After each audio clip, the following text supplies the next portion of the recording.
भाई take burner ने आज तक जितनी इज्जत बनाई थी ना, सारी मिट्टी में मिल गई, क्योंकि हाल ही में इसने जो घड़ी निकाला उसमें वो क्लेम कर रहा था कि सारा कुछ हमने किया है, सॉफ्टवेयर से लेके हार्डवेयर तक, पर हाल ही में वो पूरा एक्सपोज हो जाता है। आप खुद ही सुन लो। एक पॉपुलर इंडियन यूट्यूबर ने एक वॉच लॉन्च किया जिसके ऊपर मैंने कल एक ट्वीट किया था जो वायरल हो गया। तो बहुत लोगों ने मुझे बोला कि इंडियन हो कि इंडियन को सपोर्ट नहीं कर रहे हो, इस वजह से इंडिया में टेक प्रोडक्ट नहीं बनते क्योंकि आप लोग उसको स्कैम बोलते हो। पहली बात तो मैंने उसको कहीं स्कैम नहीं बोला, और जाके आप लोग ट्वीट देख सकते हो। मैंने बस ये बोला जो क्लेम कर रहे हैं उसमें बहुत कमियां हैं, क्योंकि वो बोल रहे हैं कि वो इनोवेशन पे काम कर रहे हैं, वो स्क्रैच से बिल्ड कर रहे हैं 1 साल से। इसलिए जब मैंने उस ऐप को डिकम्पाइल किया तो मुझे पता चला कि वो एक चाइनीज सोर्स कोड है, यानी चाइनीज एप्लीकेशन है जो मल्टीपल ऐसी वॉचेस के लिए सोर्स कोड लिख रही है, सेम ही सोर्स कोड को यूज करिए मल्टीपल वॉचेस के साथ, चाहे वो बोट का वॉच हो चाहे वो ये वाला वॉच हो। तो आप जब इनोवेशन की बात करते हो, बिल्डिंग फ्रॉम स्क्रैच की बात करते हो, तो आप दूसरी कंपनी का एक सिर्फ सोर्स कोड रीपैकेज करके नहीं बेचते हो, क्योंकि उस पर आपका कंट्रोल नहीं है। प्लस जितना भी डेटा है वो चाइनीज सर्वर पे जा रहा है जिसमें आपका कोई कंट्रोल नहीं है, तो अगर उसमें कुछ मॉडिफिकेशन भी करनी होगी तो आप नहीं कर पाओगे। तो इवन दो आपने चलो हो सकता है डिजाइन पे काम किया है, आपने उसका पेटेंट कराया जो भी कराया, बट एट द एंड जो अंडरलाइन प्रोडक्ट है हार्डवेयर के साथ साथ सॉफ्टवेयर भी उतना इंपॉर्टेंट है, इस पर आपका कोई कंट्रोल नहीं है। एंड जब आपको उस पर कोई कंट्रोल नहीं है तो आप उसको कैसे इनोवेट करोगे, आप उस पर कैसे कुछ चीजें करोगे, एंड देन चाइनीज प्रोडक्ट पे कितना रिलाई कर सकते हैं वो सब जानते हैं। सो मेरा बस वो कंसर्न है कि आपको ट्रांसपेरेंट होना चाहिए अपने कस्टमर्स के साथ, जो आपके फॉलोअर्स हैं, जो इतना पैसा लगा के आपकी चीज खरीद रहे हैं, तो अगर आप उनके साथ ट्रांसपेरेंट नहीं हो इंटायरली तो ये गलत है। खैर अगली अपडेट आ रही है इंडियाज गॉट टैलेंट से। तो हाल ही में समय रैना आपने देखा होगा कि कई बार ऐसे जोक मार देता है जिस पर कंट्रोवर्सी हो जाती है। तो इसी टॉपिक पे समय रैना से जब पूछा गया तो उसका कहना है कि भाई जोक को जोक जैसा लिया करो, इसे पर्सनल लेना ठीक नहीं। पर मुझे लगता है कि ये बिल्कुल गलत बात है, क्योंकि जोक में भी आपको एक लिमिट रखना चाहिए। क्योंकि हाल ही में आपने देखा होगा कि 6000 बोल के हर्ष गुजराल ने रशियंस को कितना ज्यादा टारगेट किया था, पर अब ये हाल हो गया कि जितनी भी रशियन या तो इन्फ्लुएंसर है या भारत में घूमने भी आती है,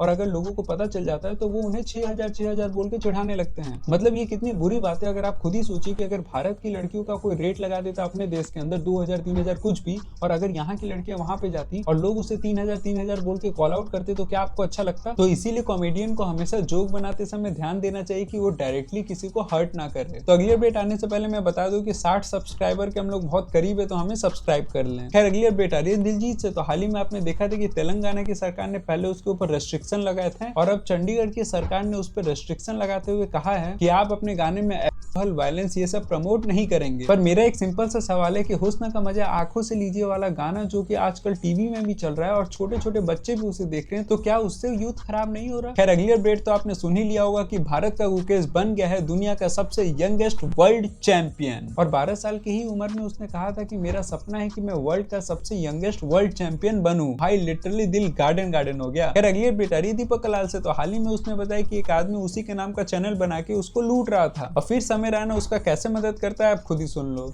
समझ लेना लाइक वो shock, he said you don't have access। मैंने बोला नहीं, तो मैंने बोला मेरे पास उसका एक्सेस नहीं है यूट्यूब चैनल का। वो एकदम गिर गया था। एक्चुअली एक बंदा है वो कश्मीर से है, और उसने जब मेरा लिया था यूट्यूब चैनल उसने बनाया मेरा, तो उसने मुझे ऐसे बोला कि ये चैनल का नाम है दीपक कलाल। तो मेरे को लगा मेरे वीडियोस है मेरा चैनल है, तो उसने क्या किया बैंक डिटेल्स वगैरह सब उसके डाल दिए, तो पैसा आईडी भी खुद की उसने डाल दी, मतलब मेरा कुछ भी नहीं था। और उसने बोला कि फिर ये बंदा तेरे को कितना कुछ देता है पैसे? मैंने बोला हाँ कभी 10,000 कभी 15,000 ऐसे देता। उसने बोला सिर्फ इतना ही। उसने मेरे को बताया कि तेरे को 28.5 करोड़ व्यूज है दीपक, आर यू मैड? तो फिर उसने पता नहीं क्या किया, क्या कुछ नहीं किया। तू टेंशन मत ले, बट तेरे को मैं एक बंदा भेज जाऊँ और तेरे को तेरा यूट्यूब मिल जाएगा। और मैंने बोला लेकिन मेरे पास फेसबुक भी नहीं है। दूसरे दिन उसने मुझे फेसबुक भी दे दिया।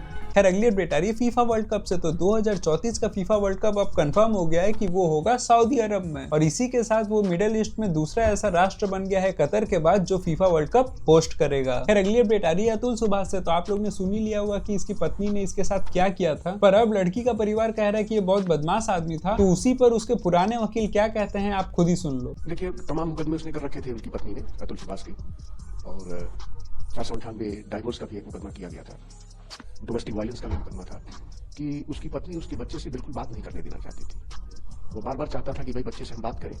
उसकी कोशिश यह भी थी कि अगर दूर पे हैं तो वीडियो कॉलिंग के जरिए मैं अपने बच्चे से बात कर सकूं, लेकिन इन सब चीज़ों के लिए जो है उसकी पत्नी जो है बिल्कुल नहीं चाहती थी कि वो बात करे, और इस बात को लेकर वो बहुत दुखी था।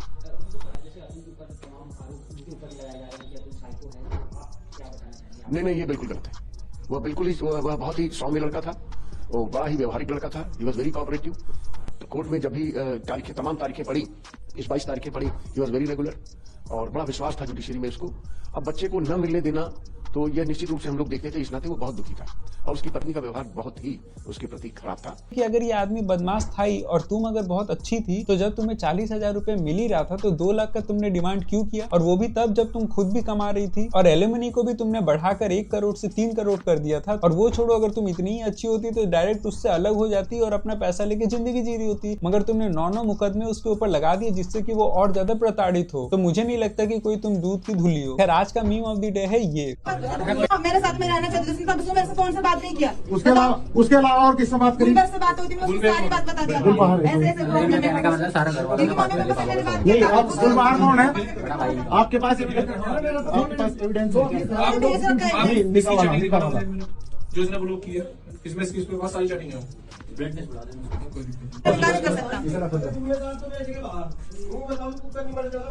अरे कहीं नहीं बन जाएगा, जितना तू जाएगा। कौन है कैसा हो रहा? आपके निकाल कोई ऐसा पर्सन था जिससे आपने नहीं, इसकी तरफ से कौन है? इसने अकेला आया था मेरे बताया नहीं तुम? गुलबर से मुझे सबको बताया ना ये बात। गुलबर आ रहा, हाँ, उसको आने दे। पहले आप आपस में बात करें।